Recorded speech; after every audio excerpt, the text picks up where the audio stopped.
किस्सा गो में सलाम अर्ज़ा है।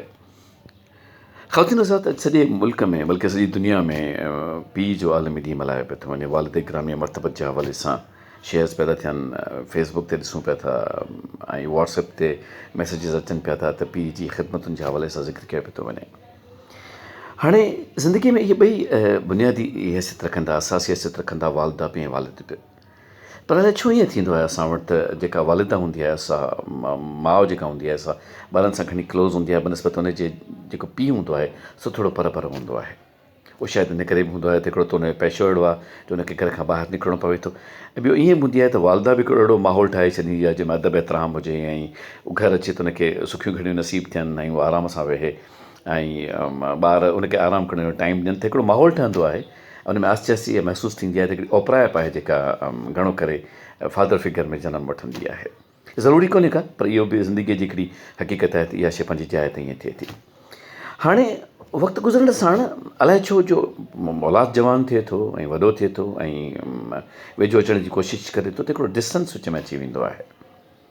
अलाए छो इहो महसूसु थींदो आहे त वालिदा सां जेका फ्रैंकनेस ॿारनि जी आहे उहा वालिद सां जुड़ी कोन सघंदी आहे। असीं कॾहिं केतिरो बि चऊं त असां उन्हनि सां प्यारु कयूं था, पर असीं शायदि वर्बली उन्हनि खे चई कोन सघंदा आहियूं त बाबा असां अव्हां सां प्यारु कयूं था, असांखे अव्हां सां मोहबत आहे, असांखे प्यारु आहे अव्हां सां। असांखे मतिलबु हिकिड़ी फेमिलियरिटी जेका आहे, मूंखे माफ़ु कजो जेकॾहिं तव्हांखे इहा ॻाल्हि अजीब लॻे, पर फैक्चुअल पोज़ीशन इहा आहे त शयूं जेके आहिनि से पर थींदियूं आहिनि।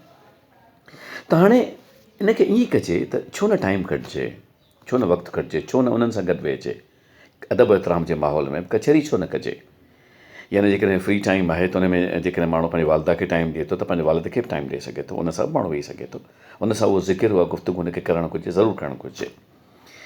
कंहिं हंधि इंटरव्यू थियो पए कंहिं नौजवान जो, त जॾहिं हुनखे कंहिं पोज़ीशन लाइ उन्हनि सिलेक्ट कयो पए त जेको CEO हो जंहिं इंटरव्यू वरितो पए उन हुनखां पुछियो त तव्हां पढ़ाई कीअं कई आहे? त चई त मुंहिंजे वालिद मूंखे सपोर्ट कई आहे। त तव्हांजे वालिद छा कंदा आहिनि? चई हू धोबको कमु कंदा आहिनि, धोबी आहिनि। त चई त तव्हां पाण कॾहिं को कमु कयो आहे? चई न, मूं अञा फ़िलहालु हेसि ताईं को बि कमु कोन्हे कयो आहे। त हुन चयो त तव्हां कॾहिं पंहिंजे वालिद जा हथ ॾिठा आहिनि?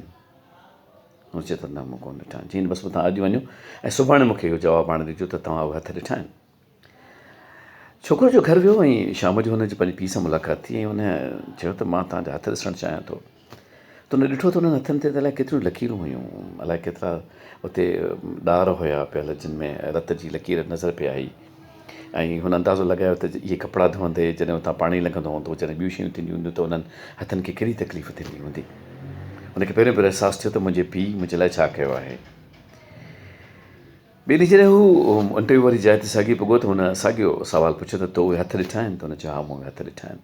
की बसि मां चाहियां थो त मूं वटि हिकिड़ो अहिड़ो माण्हू कमु करे जंहिंखे इहो अहसासु हुजे त उहे हथ हुनजे लाइ छा कुझु करे विया आहिनि। ॻाल्हि नंढड़ी आहे पर पंहिंजी जाइ ते ख़ासि अहमियत रखे थी। असां कॾहिं गौर कयो आहे त असांजो वालिद असां लाइ छा थो करे? अमड़ साइड त कंदी रहंदी आहे, बिल्कुलु कंदी रहंदी आहे, पर छा पीउ छा थो करे असां लाइ? छा सिर्फ़ु पैसा कमाए थो अचे? छा सिर्फ़ु ॿाहिरां नौकिरी करे अचे थो ऐं असां ते पंहिंजो रोब थो रखे? छा ईअं आहे त हुनजो दिलि जो गोशो असांजे लाइ खुलियलु हूंदो आहे? छा ईअं आहे त हू पंहिंजो रत सत कढी असांखे ॾिए थो? छा ईअं आहे असांजे इन जुमिले जे लाइ आहे त असीं तव्हां सां प्यारु कयूं था? पंहिंजो ख़्यालु रखिजो। अलाह पाक जी फ़मान में हुजो। वॾी महिरबानी अव्हां जी।